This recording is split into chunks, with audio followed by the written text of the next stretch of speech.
We are back for another segment of Ask Dr. Steve. My name is Dan Mucci, and I'm the Mission Advancement Director here at CNA. Today, we are going to examine the topic of social media. Since the time Steve participated in sports, this phenomenon of social media was invented. First, it was Facebook, then Instagram and Twitter, and now we're on to Snapchat and TikTok. All this has changed how schools, athletic departments, and athletes interact with league school members and each other. As we do with each topic, Dr. Steve will break this topic down into segment for coaches, athletes, and parents. And so, Steve, let's get started this morning. Um, Social media has really been a part of their lives growing up. Perhaps they're the first group of athletes starting at a young age that have really had these platforms available to them. So, what would you recommend athletes should be posting that can be beneficial? And then what are some of the drawbacks again for an athlete posting some negative things? Well, again, I mean, there's so many different things that an individual or a human being could post, athlete included. So to know the specifics of where to steer clear from or what not to steer clear from, that's going to be on a very case by case basis. If they're on vacation and want to show like themselves having a thought on the beach, there's that's fine. Again, it's what is what I'm posting helpful or is it hurtful? And in some cases it doesn't need to be helpful, but it certainly doesn't need to be hurtful. If it's neutral or innocuous or just self-serving, or funny or fun, you still go through that thought process, just like I or you or anyone would go through a thought process of when they're about to post something.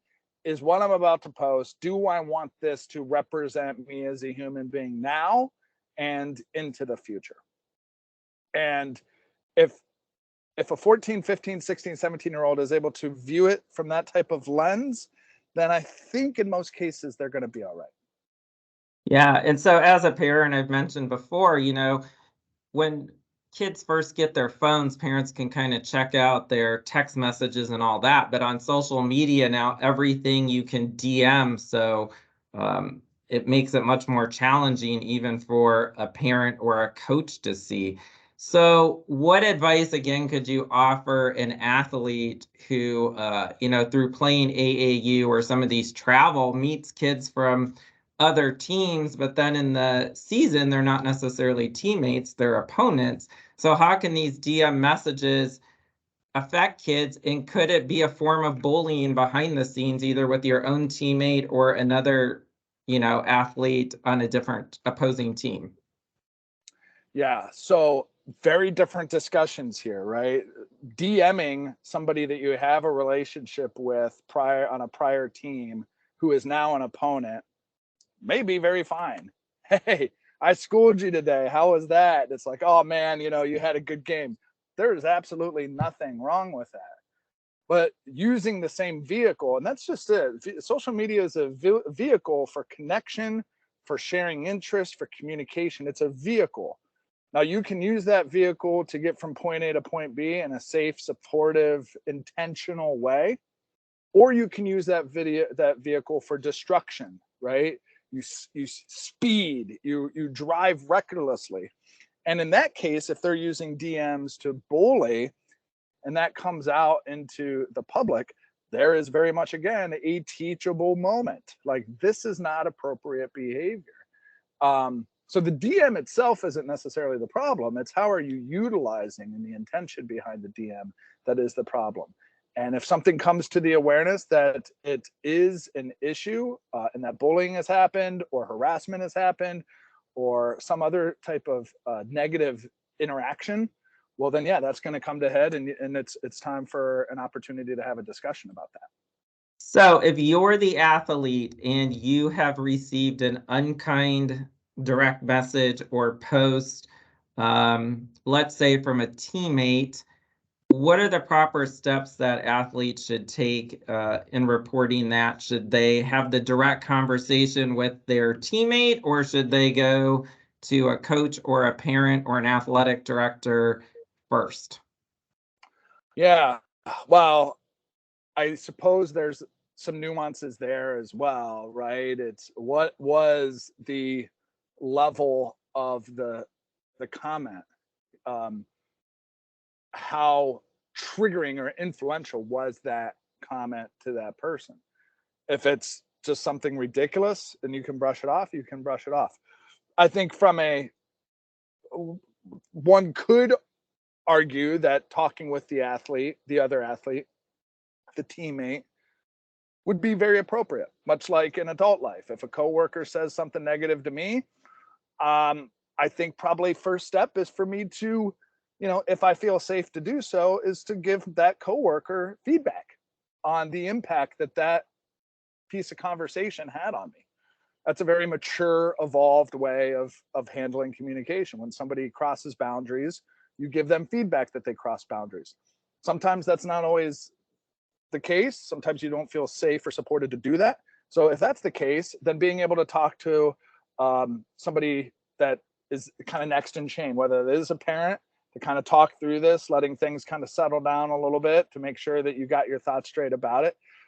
You could also talk to a coach. You could also talk to an athletic director, depending on the level, or some other supportive person, whether that's a school counselor or some other mentor, teacher. But that's going to vary a lot depending on what was actually said, the impact that that had said on you, and what level of comfort do you have sharing it with a teammate or somebody else. And you've worked, in your profession with a lot of student athletes. Is social media hurting or helping the athletic performance? Is it causing more stress and anxiety? What's your opinion there? Again, it's a vehicle that is either helpful, neutral, or hurtful, depending on how it's being used and the interpretation of its use and the intention behind its use. So social media can be very positive because you're getting source of inspiration, you're getting daily quotes, you're getting funny things, you're able to see what your friends and family members are up to, you're able to communicate with people who are not in your area code, well beyond that, you don't always see it all the time at school. So there's a lot of positives there. There's also some downsides, the social comparison, you're receiving the highlight reels from people, so you can start to second guess your own abilities, or wow, they're accomplishing this and I'm not. So there's some downsides to that. But if you're able to understand the interpretation of what social media is, how it's both accurate and inaccurate at the same time, and to have the wherewithal to kind of have a filter and boundary to how you allow social media to get into you, your psyche and your emotion, that is where the real important teaching moment is. Because it's not going anywhere.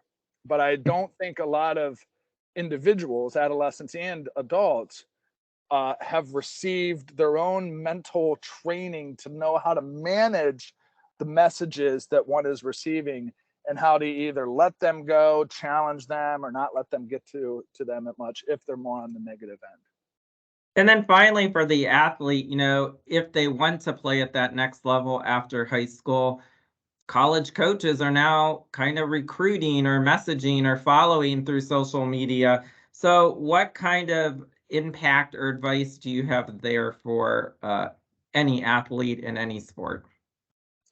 Well, again, keep in mind, is whatever you're posting going to help you or hurt you? And social media, jobs, they're looking at LinkedIn profiles, they're looking at TikToks, they're looking at your Instagrams, your Facebooks, to see what is the type of character person that you are. And it may feel like Big Brother is watching, but at the same time, you're watching, right? If you meet some new kid at the AAU tournament, what are you doing? You're asking their name, you're connecting with them on social media, and you are scrolling through to see what is this kid all about. That's what you're doing with that kid. So any other person, a teacher, a recruiter, a future boss, they're sizing individuals up based on what's on their social media accounts too. It's not the only thing. You need to have grades. You need to be able to play. You need to be able to ball out. All those things are important as well. And they're taking some character assessments based on what is on those social media profiles as well. So you need to ask yourself, is what I'm posting there helpful or hurtful to the type of individual that I want to be and the type of future that I want to have?